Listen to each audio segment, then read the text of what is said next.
वन्देऽहं श्रीगुरुर्श्रीयुतपदकमलं श्रीगुरुवैष्णवांशः श्रीरूपं सहगणजातं सहगणो रघुनाथं तं सजीवं साद्वैतं सावधूतं परिजनसहितं कृष्णचैतन्यदेवं श्रीराधाकृष्णपादान् सहगणं ललिता श्रीशाखान्वितांश्च। हे कृष्ण करुणा सिंधु दीनबंधु जगतपते गोपेश गोपिकांत श्री राधा कांत नमोस्तुते। तब कांचन गौरांगी श्री राधे वृंदावनेश्वरी वर्ष्य भानु सुते देवी प्रणमामि हरिप्रिया। वाञ्छाकल्पतरुभ्यश्च कृपा सिन्धुभ्यश्च पतितानां पावनेभ्यो वैष्णवेभ्यो नमो नमः। हरे कृष्ण। कृष्णाय वासुदेवाय देवकी नंदनाय च नंदगोपकुमाराय गोविंदाय नमो नमः। हरे कृष्ण। हम आपसे भक्तों का स्वागत करते हृदय गहराइयों से परम भगवान से आप सभी भक्तों के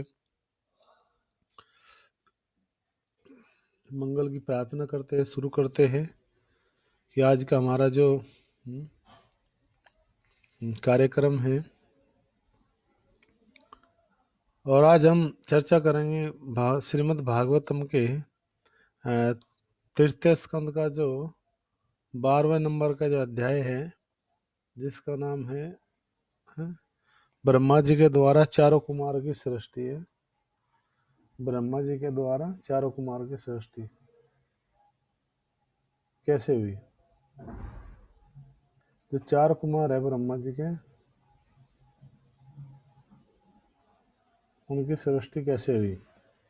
अर्थात जो अब तक हमने जाना था कि किस प्रकार से यह भगवान की जो सृष्टि हुई और सृष्टि कैसे धीरे धीरे आगे बढ़ी।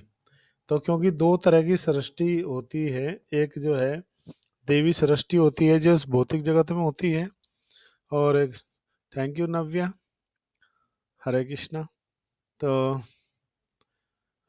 एक सृष्टि जो होती है वो होती है भौतिक सृष्टि, भौतिक जगत की जो सृष्टि होती है जिसमें भौतिक कार्यकलाप इस तरह से ये सब कुछ वांछित होते हैं। और दूसरी एक सृष्टि है जो मतलब जो भौतिक जगत की सृष्टि है, वो ही है सृष्टि जिसमें हम लोग रह रहे हैं। अर्थात भौतिक सृष्टि में हम रह रहे हैं, अर्थात ब्रह्मा जी की सृष्टि में हम जीव सब लोग रह रहे हैं। ये सृष्टि है जहाँ पर हम लोग सब रहते हैं इस मृत्यु लोक में। दूसरी होती है देवी सृष्टि या आध्यात्मिक सृष्टि, वो भगवान के द्वारा रचे गए सृष्टि है या भगवान श्री हरि विष्णु के द्वारा जो सृष्टि की रचना होती है वो देवी सृष्टि कहलाती है। तो देवी सृष्टि के कारण ही भौतिक सृष्टि का अस्तित्व है। अर्थात भगवान के द्वारा रची गई सृष्टि से ब्रह्मा जी की उत्पत्ति होती है, ब्रह्मा जी से हम सब जीव की उत्पत्ति होती है। ये भौतिक जगत जिस जगत में हम लोग रहते हैं। तो जैसे ही भगवान की सृष्टि हुई तो ब्रह्मा जी का जन्म हुआ। ब्रह्मा जी के बारे में हमने बताया था कैसे ब्रह्मा जी कमल नाल के ऊपर जो है भगवान जो गौरवदक्षा विष्णु की नाभि से जो है कमल नाल निकली, और उससे जो है क्या हुआ कि जैसे वो कमल निकली जो है सृष्टि से, मतलब ब्रह्मा जी के जो ब्रह्मा जी के द्वारा बनाई गई सृष्टि है, भगवान विष्णु के द्वारा उस कमलनाल के ऊपर ब्रह्मा जी का जन्म हुआ। जैसे ब्रह्मा जी का जन्म हुआ तो ब्रह्मा जी जो है स्वयं जो है ये सोचने लगे कि मेरी उत्पत्ति कहाँ से हुई, अर्थात मैं कौन हूँ, मैं कहाँ से आया हूँ और कहाँ है मुझको जाना। जन्मों जन्मों से भटक रहा हूँ न खुद को पहचाना। ये संसार में ब्रह्मा जी के ही नहीं बल्कि जिन सभी जीवों ने संसार में जन्म लिया है, जिन जिन जीवों का इस जगत में सृष्टि में जन्म हुआ है, उन सब जीवों का यही प्रश्न होता है। ये तीन ही प्रश्न है संसार में, चौथा प्रश्न ही नहीं है कि मैं कौन हूँ, मैं कहाँ से आया हूँ और मुझे कहाँ जाना है, अर्थात इस शरीर छोड़ करके मुझे कहाँ जाना पड़ेगा, मैं कहाँ से आया और मैं कौन हूँ। इन तीनों के अलावा और कोई दूसरा अगला प्रश्न ही नहीं संसार में। भले ही हम बहुत सारे प्रश्न, बहुत सारे केमिस्ट्री के, हिस्ट्री के, जियोग्राफी के, स्टैटिक्स के, मैथमेटिक्स के, इंग्लिश के, हिंदी के हैं, बहुत सारे जो सब्जेक्ट है, देश के, समाज के, राष्ट्र के, परिवार के, घर के, पॉलिटिकल के, कितने आर्थिक, जो है बहुत सारे ये प्रश्न हो सकते हैं, हमारे सवाल हो सकते हैं, लेकिन असली जो सवाल है, असली जो प्रश्न है, ये तीन ही हैं जिनके द्वारा जीव जो है जान सकता है कि वास्तव में मैं कहाँ से आया हूँ, मेरा जो है जीवन का लक्ष्य क्या है। तो ये तीन ही प्रश्न जो है ब्रह्मा जी ने किए। ब्रह्मा जी की उत्पत्ति, ब्रह्मा जी ने को जब उस कमलनाल के अंदर ब्रह्मा जी वापसी प्रवेश किया जहाँ जन्म हुआ था, अर्थात यहाँ पर भगवान ने साबित किया कि केवल सृष्टि के लिए स्त्री की ही नहीं बल्कि पुरुष भी, पूर्ण पुरुष भी अपने आप में सक्षम है सृष्टि की रचना करने के लिए। जैसे भगवान ने अपने नाभि से ही ब्रह्मा जी की उत्पत्ति की, ब्रह्मा जी का जन्म हुआ, तो ब्रह्मा जी फिर इस तरह से जो है सृष्टि में जो है ढूंढने लगे, मैं कौन हूँ, कहाँ से आया हूँ, अर्थात अपने विषय में जिज्ञासा उत्पन्न की ब्रह्मा जी ने। और ब्रह्मा जी फिर वापसी उस कमल नाल में ही वापसी प्रवेश कर गए। जब कमलनाल के अंदर ही ब्रह्मा जी प्रवेश कर गए तो ब्रह्मा जी ये विचलित हो गए कि वास्तव में मुझे कैसे पता लगेगा कि मेरी सही उत्पत्ति कैसे है, मैं कहाँ से हूँ, या मेरा जो आधार है वो कैसे है। जब ये सब जो बातें हैं, जो हरे कृष्णा, अच्छा आवाज नहीं आ रही, एक मिनट रुकिए।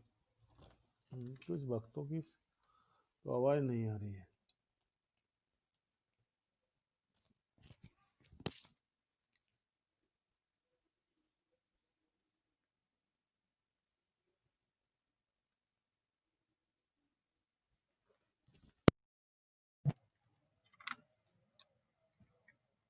हरे कृष्णा, अब आवाज आई सब भक्तों का आप लोग? ठीक है, हरे कृष्णा, अब तो आवाज आनी चाहिए आप लोगों को। तो वो यही जो ब्रह्मा जी ने जिस तरह से सृष्टि की रचना की, और ब्रह्मा जी फिर जो है इस बात के लिए जो है मतलब आश्वस्त हो गए कि मेरे द्वारा रची गई जो सृष्टि है उससे मैं आगे जाऊँ, आगे विस्तार करूँ। लेकिन जो है तभी, अब आवाज़ आ रही है क्या, मैसेज करके बता सकते हैं? किरण तावड़े जी जो है हमारे के लिए कह रहे थे कि आवाज़ नहीं आ रही, किरण माता जी को भी। तो कहने का मतलब है कि ये बहुत सारी ऐसी सृष्टि, मतलब ये ब्रह्मा जी ने देखा कि अब सृष्टि की रचना करनी है तो मुझे एक प्रॉपर तरीके से, अर्थात ब्रह्मा जी ने सृष्टि की रचना करनी चाहिए, लेकिन ब्रह्मा जी के साथ में एक समस्या होगी कि ब्रह्मा जी ने जैसी ही वो सृष्टि रची तो उन्होंने एक स्त्री का भी रचना की है। अब जब उस स्त्री की रचना की तो वो और उसी के सुंदर जो रूप था, अर्थात भौतिक जगत कितना, माया कितनी प्रभावशाली है कि इवन ब्रह्मा जी और शिव जी भी हैं, जो मतलब त्रिमूर्ति है, उनमें से शिव जी और ब्रह्मा जी को भी मोहित कर लिया। सामान्य जीव के विषय में क्या कहा जा सकता है, कोई सामान्य जीव की क्या स्थिति हो सकती है, वो यहाँ पर देख करके हमें पता लगती है कि जब ब्रह्मा जी, शिव जी जैसे बड़े जो महान भक्त है भगवान के, वो भी विचलित हो सकते हैं, वो भी उस माया के अधीन हो सकते हैं, वो भी उस माया के प्रभाव में आ सकते हैं, तो सामान्य व्यक्ति की क्या स्थिति है। तो ब्रह्मा जी ने को जो है, क्योंकि यहाँ पे मैत्र मुनि जी बता रहे हैं, अब आगे किन को बता रहे हैं, विदुर जी को, विदुर जी को बता रहे हैं कि अब मैं आपसे जो हूँ, मैं जो सृष्टि का जो है दूसरी पारी जो ब्रह्मा जी ने शुरू करी उसके विषय में आपको बताने जा रहा हूँ। तो कहते हैं कि फिर ब्रह्मा जी को जो है अपने आप पर पश्चाताप हुआ, उन्होंने अपने आप को परिशुद्ध किया, भगवान का ध्यान किया, और फिर उन्होंने दूसरी सृष्टि की रचना की, दूसरी पारी, इसी सृष्टि को दूसरी बार उन्होंने रचना इसकी आरंभ की। तो उस रचना में उन्होंने सबसे पहले क्या किया कि ऐसे ही सृष्टि को पाप में मानते हैं, क्योंकि ब्रह्मा जी ने जो सृष्टि पहली रची थी उसमें मृत्यु का भाव था, और हताशा, क्रोध, मिथ्या स्वामित्व का भाव, मोह में शारीरिक धारणा या अपने स्वरूप की विस्मृति जैसी अविद्यापूर्ण वृत्तियों की संरचना की थी। और ऐसी सब सृष्टियों को, संरचनाओं को जो है क्या पाप पूर्ण मानते ब्रह्मा जी ने, उन सबको जो है अपने कार्य में कोई भी हर्ष नहीं हुआ। ब्रह्मा जी ने जो भी पहले सृष्टि की रचना की पहली पारी में, उसमें कोई भी उनको हर्ष नहीं हुआ। उन्होंने भगवान का ध्यान करते अपने आप को शुद्ध किया और सृष्टि की दूसरी पारी की शुरुआत की। इस पारी में उन्होंने जो है चारों कुमार सनत, चार जो कुमार है, सनत, सनक कुमार, सनक, सनंद, सनक, सनंद, सनातन और सनत, ये चार पुत्र है ब्रह्मा जी के। चारों कुमारों की जो है ब्रह्मा जी ने क्या की, आगे सृष्टि की। उनका उनको एक तरह से ब्रह्मा जी के द्वारा वे चारों कुमार जो उत्पन्न किए गए। जब चारों कुमारों को उत्पन्न किया गया तो उन्होंने कहा ब्रह्मा जी से कि हे ब्रह्मा जी, हे पिताजी, हमें आप ऐसा वरदान दो कि हम हमेशा जो है बालक ही बने रहे, अर्थात हम कभी भी जो है नौजवान ना बने। तो ब्रह्मा जी ने पूछा कि ऐसा क्यों? तो उन्होंने कहा कि ऐसा इसलिए क्योंकि जो भगवान की माया जगत की जो सृष्टि है वो इतनी भयानक है इस जगत में। मतलब एक तरह से इशारा करके कह रहे कि जब उन्होंने, उस शक्ति ने आपके जैसे लोगों को भी नहीं छोड़ा, आप भी भ्रमित हो सकते हो उस देवी शक्ति से, माया देवी से, तो एक सामान्य व्यक्ति की क्या औकात है, क्या उसकी बिशात है। लेकिन जब कोई जीव बालक अवस्था में होता है तो उसके ऊपर माया जगत का इतना प्रभाव नहीं पड़ता, वो बिल्कुल मासूम रहता है, बच्चा रहता है। बच्चे का मतलब होता है जो बच्चा हुआ है इन सब बुराइयों से, जिसके हृदय में कोई कलमश नहीं रहता बिल्कुल, क्योंकि बालक का जो हृदय होता है वो बड़ा निर्दोष होता है, बड़ा बड़ा इनोसेंट होता है, उसमें कोई भी छल कपट नहीं होता है। जैसे ही बड़ा होता है बालकपन से थोड़ा सा ऊपर उठता है, तब ये सब छल कपट की भावनाएं उस जीव के हृदय में आने लगती है। तो ब्रह्मा जी ने कहा कि वो क्यों? बोला कि हम बालक रहेंगे तो सदैव भगवान का भजन करेंगे और ये माया जो है भगवान की, ये बहिरंगा शक्ति हमारे ऊपर अपना प्रभाव नहीं डालेगी। ब्रह्मा जी ने कहा ठीक है तथास्तु। तो उन चारों कुमारों को जो है क्या दिया, आदेश दिया कि तुम हमेशा जो है 5 वर्ष की अवस्था में रहोगे, हमेशा जो है भगवान श्री हरि का तुम भजन करते रहोगे, और जो है चिरकाल तक तुम्हारी जो स्मृति है, मेरा आशीर्वाद है, चिरकाल तक जो तुम्हारी स्मृति, जो श्रद्धा या भक्ति है वो हमेशा बनी रहेगी। तुम अपनी भक्तियाँ कभी विचलित नहीं होंगे। ये मेरी श्री हरि भगवान के चरणों में, जो मुझे भगवान ने जो है मुझे ज्ञान दिया था सृष्टिकार में, क्यों जब ब्रह्मा जी उस कमलनाल के अंदर प्रवेश किया और देखा कि उनको कोई भी अपना आधार नहीं मिला, अर्थात मेरे रचनाकार कौन है भगवान इस सृष्टि के, वो मुझे नहीं मिले। तो ब्रह्मा जी को फिर जो है एक आवाज़ सुनाई दी थी, तपहा तपहा तपहा, तप करो तप करो तप करो। तो ये जो बताया गया तेने ब्रह्म हृदय आदि कवि है, जो जब ब्रह्मा जी ने फिर तप किया और तपस्या के 10,000 वर्ष, देवताओं के 10,000 वर्षों तक जब ब्रह्मा जी ने तप किया, ध्यान किया भगवान के स्वरूप का, तो उनको जो है भगवान ने जो है सृष्टि के आरंभ में ही ज्ञान प्रदान किया सृष्टि को आगे रचना करने का।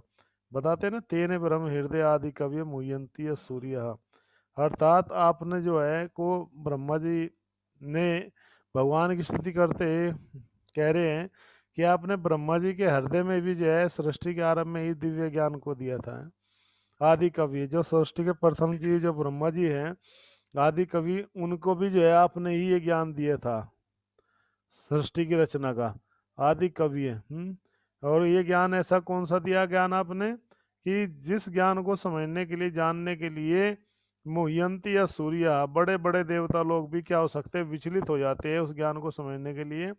और वो ज्ञान क्या है, तेजोवारी मेरदाम ये था विनि में, कि जिस प्रकार से अग्नि है, अग्नि के ऊपर जल है, जल के ऊपर फिर मिट्टी है, इस तरह से ये सृष्टि की जो रचना की गई है ये बड़ी दिव्य है, ये सामान्य व्यक्ति की समझ से परे का विषय हो सकता है। तो जब इस प्रकार से ये जो ज्ञान था ये ब्रह्मा जी को मतलब दिया गया, तो ब्रह्मा जी उसी ज्ञान की संस्तुति करते कहते हैं कि जो ज्ञान मुझे भगवान श्री हरि ने दिया था, मेरे जब मेरा इस संसार में आविर्भाव हुआ था, प्राकट्य हुआ था, तो वही मैं ज्ञान, वही मैं आशीर्वाद तुम उन चारों कुमारों को देता हूँ कि तुम हमेशा चिर आयु बने रहोगे, और जो है जगत में कभी तुम्हारे पर माया का प्रभाव नहीं होगा। लेकिन जैसे ही ब्रह्मा जी कहता है कि बेटा ये सृष्टि का तो मेरा जो भीष्ट है, मेरी जो इच्छा है वो ये है कि सृष्टि की रचना हो, सृष्टि का विस्तार हो, सृष्टि में जीव आए और ये भौतिक जगत के व्यवहार बने। तो चारों कुमार एकदम से सिरे से मना कर देते हैं, कहते हैं कि पिताजी अब हम ये भौतिक सृष्टि का रचना नहीं कर सकते, भौतिक जगत में हम लोग जो है क्या नहीं कर सकते, बिल्कुल भी जो है मतलब भौतिक कार्यकलापों में आगे विवाह या गृहस्थ आश्रम में प्रवेश नहीं करना चाहते। जैसे ही ब्रह्मा जी के इस प्रस्ताव को चारों कुमारों ने एकदम से एक सिरे से ठुकरा दिया, तो ब्रह्मा जी को बड़ा क्रोध आया। ब्रह्मा जी ने कहा कि देखो, तुम मेरे पुत्र हो और एक पुत्र का धर्म बनता है अपने पिता की आज्ञा का पालन करना। बिल्कुल सही बात है कि पुत्रों का धर्म भी बनता है कि अपने पिता की आज्ञा पालन करे, लेकिन कौन सी आज्ञा? वो आज्ञा जो हमें भगवत भक्ति की ओर लेके जाती है। अर्थात संसार में माता पिता का ये ध्याय ध्यय रहता है कि हमारे बेटे भी, बच्चे भी, संतान बड़ी होकर के वो भी जो है विवाह करे, हमारी इच्छाओं को पूरी करे और भौतिक जगत का आगे विस्तार करे। ये केवल सामान्य माता पिता का ही नहीं बल्कि ब्रह्मा जी की भी ये इच्छा रहती है। लेकिन यहाँ पर बताया गया है कि वास्तव में जीव के ऊपर दो ऋण होते हैं। एक माता पिताओं का ऋण होता है, गुरु का ऋण होता है। तो 50% माता पिता का, 50% गुरु का उसके ऊपर भार होता है, एक तरह से ऋण होता है।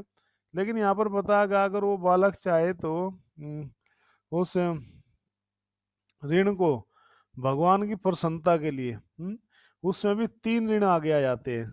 देव ऋण, पितृ ऋण और जो है ऋषि मुनियों का ऋण। गुरु आचार्य, गुरु, ऋषि मुनि, पितृ और जो है देव ऋण, देवताओं का ऋण, ऋषि मुनियों का ऋण और जो है आचार्यों, गुरुओं का ऋण।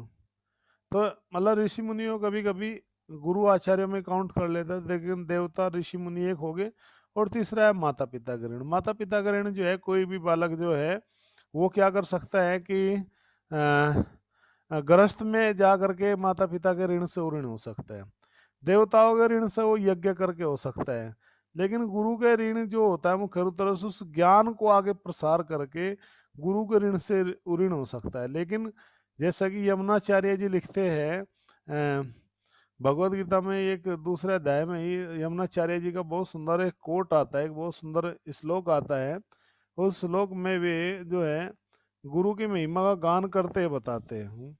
क्या कहते हैं कि जो गुरुजनों या अन्य सबका जो ऋण है वो मेरे ऊपर शेष न रहे। क्यों शेष न रहे? क्योंकि मैं अब इस ऋण से जो हूँ उऋण होना चाहता हूँ।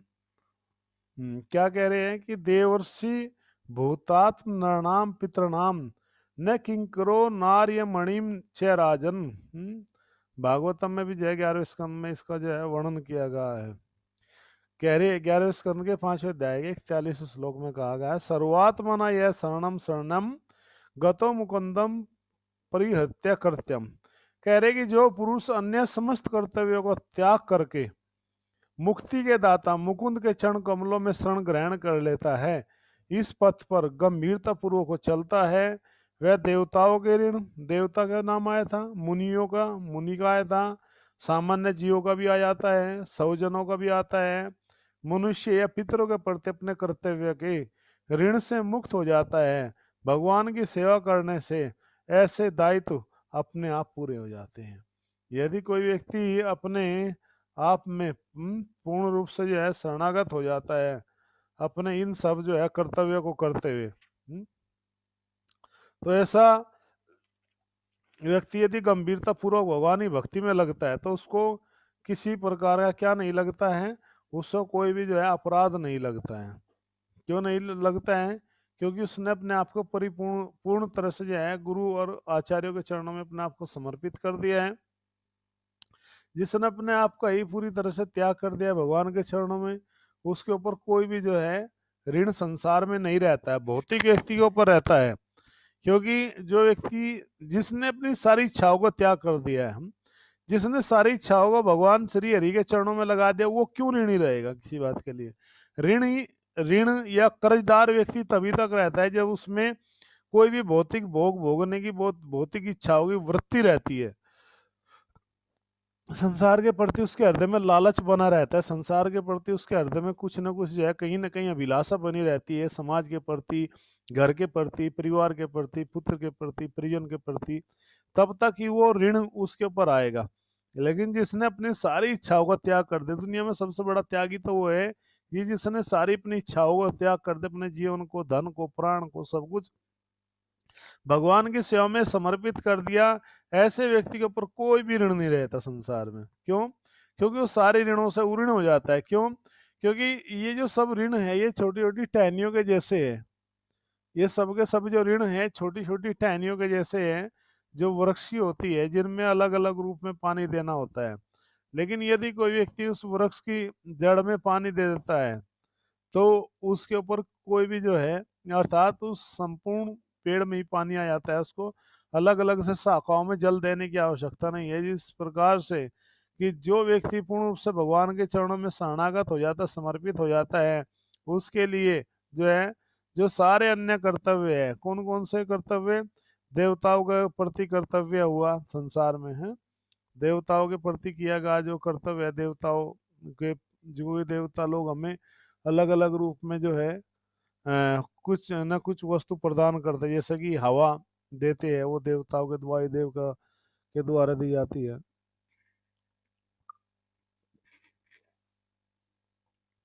जल है वो वरुण देव जी के मतलब संरक्षण में हमें मिलता है, तो उनका ऋण है। और क्या है? अन्न है, वो अन्न देवता के द्वारा पृथ्वी के द्वारा दिया जाता है। अग्निदेव है, वायुदेव, इस तरह से कितने प्रकार के देवता है जो अलग अलग हमें सब चीजें उपलब्ध कराते हैं, तो उनका भी ऋण है हमारे पर। क्यों ऋण है? क्योंकि यदि जिस तरह से हम भौतिक जगत में लाइट चलाते हैं, अब ये लाइट जल रही है, अगर हम इसका बिजली का बिल नहीं देंगे तो क्या हो जाएगा? कनेक्शन डिस्कनेक्ट हो जाएगा। बिजली वाले कहेंगे लाओ भाई पैसे दो, नहीं तो हम कनेक्शन काट रहे हैं। लेकिन क्या ये सब देवता जो है, हम कितना हमें सप्लाई कर रहे हैं, कितना हम सूर्य का ताप लेते हैं, रोशनी लेते हैं, जल लेते हैं, क्या हमने कभी इसके बारे में सोचा? नहीं सोचा। हम भी तो क्या है, कर्जदार हैं। हम भी तो कर्जदार है ना, कि ऋण है ना हमारे ऊपर, क्योंकि हम इन सब वस्तु को भोग कर रहे हैं। इसी तरह से जो है ये अन्य सब वस्तु भी जो है क्या है, वो सब की सब हमें दी गई है केवल और केवल इस कार्य से कि हम जो है मनुष्य जीवन का सही रूप में लाभ उठाए। और मनुष्य जीवन का यदि हम लाभ नहीं उठाते, भौतिक भोगों में लगे रहते हैं और यज्ञ नहीं करते हैं, क्योंकि 3 कार्य संसार में हर व्यक्ति को करना ही होते हैं। अगर कोई व्यक्ति इन कार्यों को नहीं करेगा तो हमेशा वो ऋण में रहेगा, हमेशा कर्ज में रहेगा। और 3 कार्य क्या है? यज्ञ है, तपः, दानः। यज्ञ करना, भगवान के नाम का कीर्तन करना, कथा करना, और जो है, और तीसरा है तपस्या करना है, सारे विधि विधानों का पालन करना, और तीसरा है दान देना।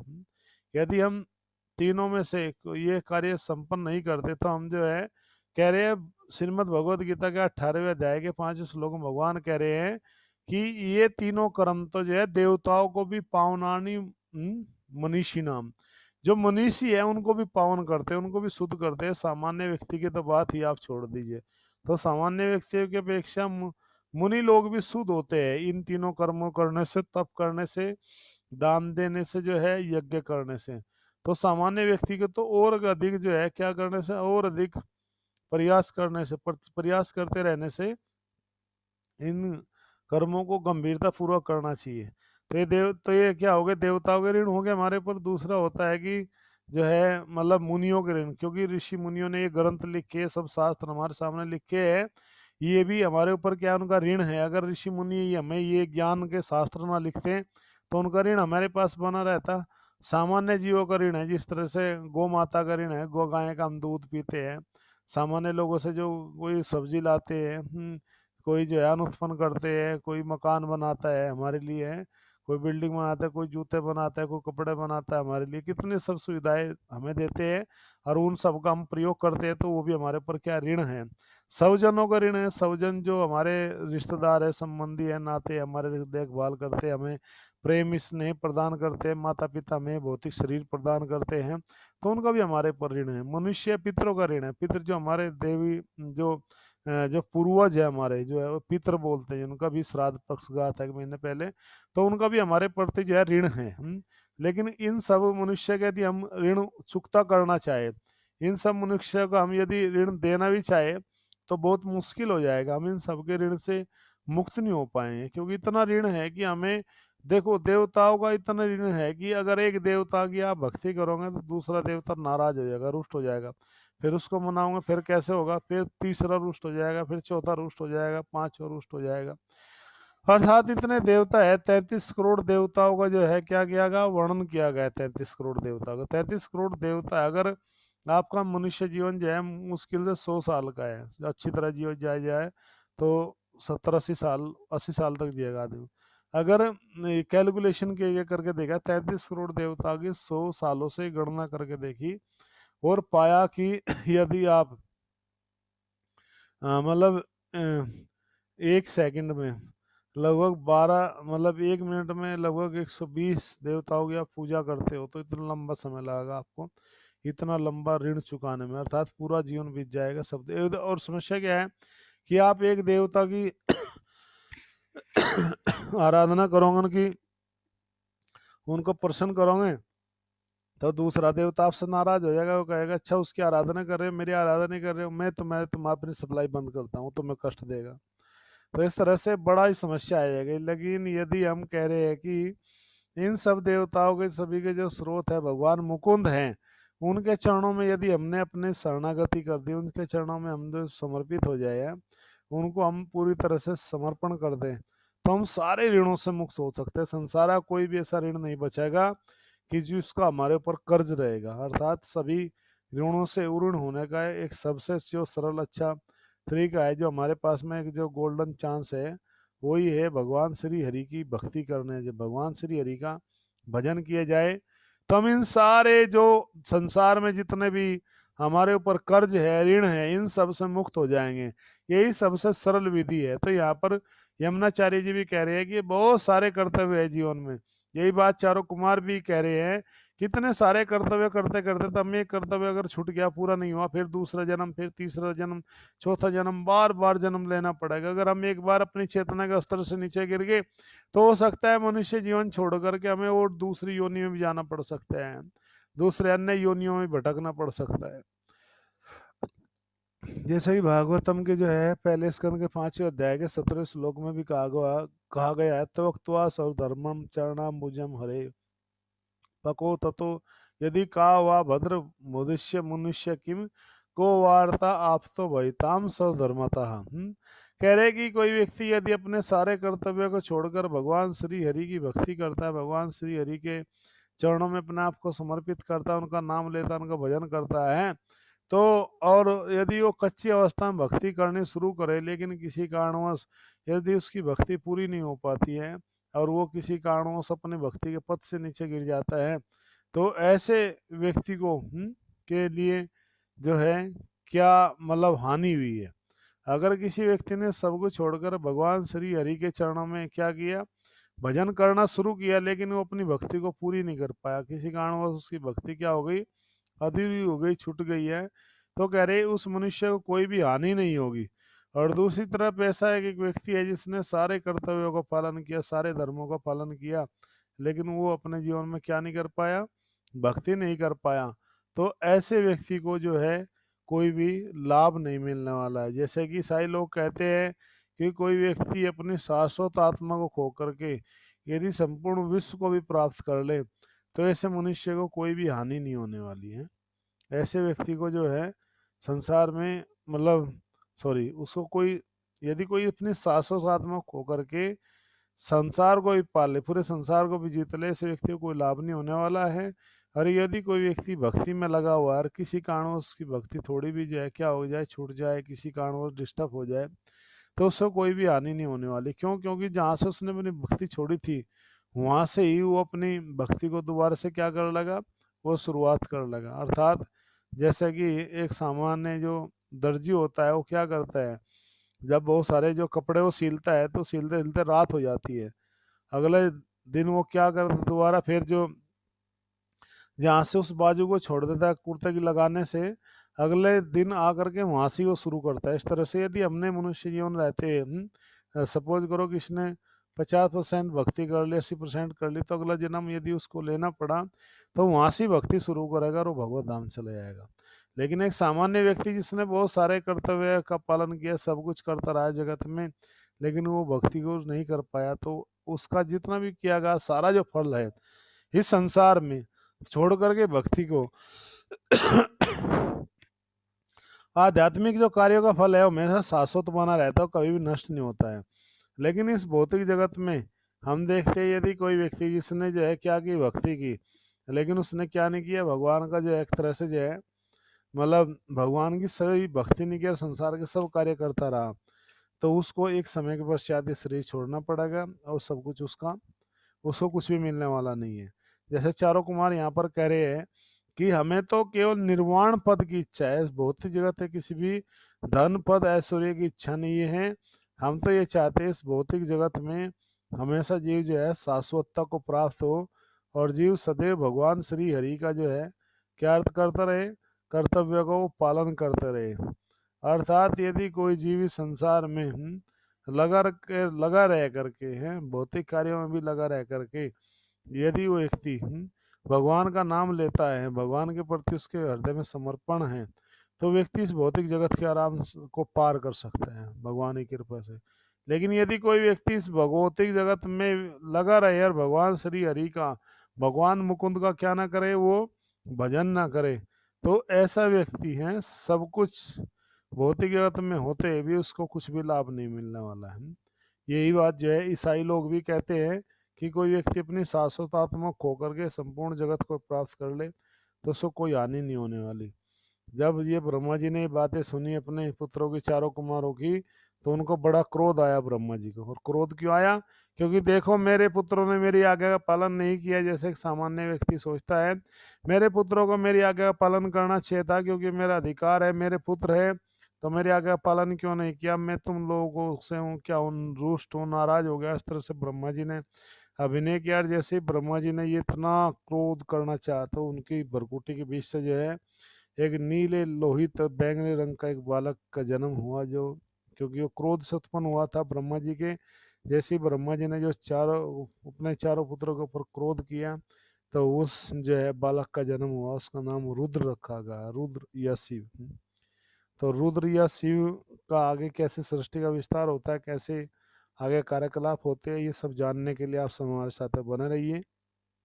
कल जो है, कल फिर हम जो है इसी समय आपसे भेंट करेंगे सही 8:30 बजे, क्योंकि ये 8:30 बजे का समय हम इसलिए रखा है कि अभी हमारा बुक मैराथन शुरू हो गया है, बुक डिस्ट्रीब्यूशन। तो हम जो है बुक डिस्ट्रीब्यूशन करने के लिए आते हैं, तो वो समय थोड़ा सा हमारा जो है उस समय प्रचार का रहता है। बाहर सड़क पे रोड पे खड़े होकर के हम प्रचार करते हैं भगवत गीता लेकर के, सब ब्रह्मचारी भक्त लोग शिल और पाद जी की प्रशंसा के लिए, आचार्यों की प्रशंसा के लिए, भगवान की प्रशंसा के लिए, चैतन्य महाप्रभु की प्रशंसा के लिए। क्योंकि संदेश जगत के माध्यम से सब तरह से जाना चाहिए। जहाँ हम अपने हाथ से इस ज्ञान को दे सके वहाँ देना चाहिए, जहाँ हम मीडिया के माध्यम से फेसबुक व्हाट्सएप क्लास के माध्यम से दे सके ये संदेश, किसी भी स्थिति में जो है हमारा संदेश चुप नहीं रहना चाहिए। जो हम यहाँ आपके सामने बोलते हैं, मेरा यही प्रयास होता है कि मैं उसको सबसे पहले अपने जीवन में उतारूं, सबसे पहले मैंने जीवन में लागू करूं, तब मैं आप लोगों को बताऊं। ऐसा नहीं कि मैं खाली आपको उपदेश दूं, निश्चय प्रैक्टिकल करके। कुछ दिन पहले हमने बताया था कि हृदय का यदि हम भगवान की सेवा करते हैं, रसोई में बर्तन धोते हैं, भगवान के झाड़ू लगाते हैं, पोछा लगाते हैं, तो हमारे हृदय का शुद्धिकरण होगा। तो उस सेवा को भी हमने शुरू किया है पर्सनली, सुबह दोपहर में दोनों समय साफ करना, बर्तन मांजना, भगवान के झाड़ू लगाना, पोछा लगाना, पूरा सब साफ करना, भगवान की रसोई कीर्तन बस। तो ये इससे हमारे हृदय में क्लीनता आएगी, शुद्धता आएगी। नहीं हम करेंगे तो हमारे हृदय में जंग, जैसे जंग लग जाता है ऐसे कलमश आ जाएगा। और दूसरा भगवान के संदेश को जन जन तक देना, ये होना चाहिए गुरु साधु शास्त्री आगे लेकर के। तो हम भी चाहते हैं कि आप लोग भी बिल्कुल आलस्य त्याग दो, क्योंकि मैराथन का समय आ गया है। ज़्यादा नहीं आप कुछ कर सकते, संदेश को तो घर घर तक पहुंचा सकते हैं। जितने हमारे कॉन्टेक्स्ट है फेसबुक व्हाट्सएप सब के माध्यम से इस क्लास की जो आपको मिलती है यूट्यूब से रिकॉर्डिंग, उसको भेजो, लोगों को बताओ, लोगों को कन्विंस करो, लोगों को क्लास में लेकर के आओ। ये भी प्रचार है। जब लोग आएंगे, जुड़ेंगे, देखेंगे, सुनेंगे, क्योंकि ये समय अब ऐसा हो गया है 8:30 बजे लगभग, इसमें सब लोग फ्री हो जाते हैं। अगर किसी को कोई प्रॉब्लम हो तो मुझे अपने व्हाट्सएप पे भी जाए मुझे बता सकते हैं, जो अगर टाइम संबंधी कोई प्रॉब्लम हो फिर हम उसके बारे में सोचेंगे। तो कहने का अभिप्राय है कि हम अपने संदेश को जग जग तक पहुँचाए, जन जन तक पहुँचाए, यह अभिलाषा हमारी बनी हुई है। बोले हरे कृष्णा। तो कल सही 8:30 बजे फिर आपके बीच में उपस्थित होंगे। तब तक के लिए हरे कृष्णा, जय श्री प्रभुपाद।